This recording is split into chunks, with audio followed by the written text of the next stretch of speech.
मागासवर्गीय मुलांच्या वसतिगृहांची दुरवस्था झाली आहे। सरकारी अनुदानित वसतिगृहांची दैना झाली आहे। कॅगच्या पाहणीतून धक्कादायक माहिती समोर आली। अनेक वसतिगृह बनावट असल्याचा कॅगनं ठपका ठेवलाय। मूलभूत सुविधांची कमतरता आहे। मुलांची नियमित वैद्यकीय तपासणी होत नसल्याचं कॅगनं निरीक्षण नोंदवलंय।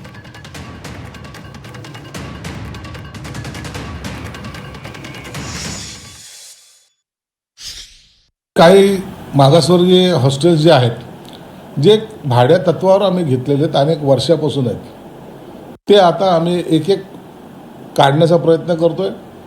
जे खात्याचे जे काय हॉस्टेल आहेत त्यांना सुद्धा मोठ्या प्रमाणात निधी आम्ही दिलेला आहे। नवीन हॉस्टेलची निर्मिती सुद्धा आम्ही करतोय आणि म्हणून आता यापुढे ही दैनंदिन अवस्था होऊ नये याचा प्रयत्न आमचा विभाग करतोय।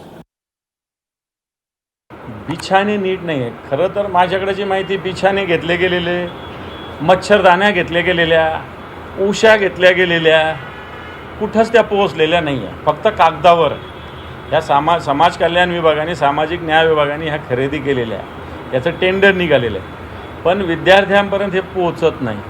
कित्येक इमारती जीर्ण अवस्थेत आहे, त्याच्या दुरुस्त्या होत नाही, अधिकारी नाही बऱ्याच ठिकाणी। आणि म्हणून मला असं वाटतं सामाजिक न्याय खातं म्हणजे आता सामाजिक अन्याय खातं झालेलं आहे। कारण या खात्याचा निधी जेवढा येईल तेवढा दुसरीकडेच वळवला जातो। राज्य हे पूर्णपणे कर्जामध्ये बुडालेलं आहे। राज्य कर्जामध्ये बुडालेलं आहे आणि सत्ताधारी फक्त सवंग लोकप्रियतेच्या सकाळ संध्याकाळ नवनवीन घोषणा करतायत। आज राज्यावर 11 लाख आणि 2000 कोटी रुपयाचं कर्ज आहे।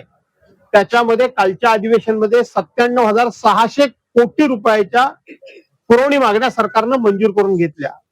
हे सरकार फक्त आणि फक्त कर्मचाऱ्यांचे पगार, त्याचबरोबर काढलेल्या कर्जाचे हप्ते, त्याच्यावरचं व्याज हे पुरं करण्यातच सरकारचा सगळा पैसा जातोय।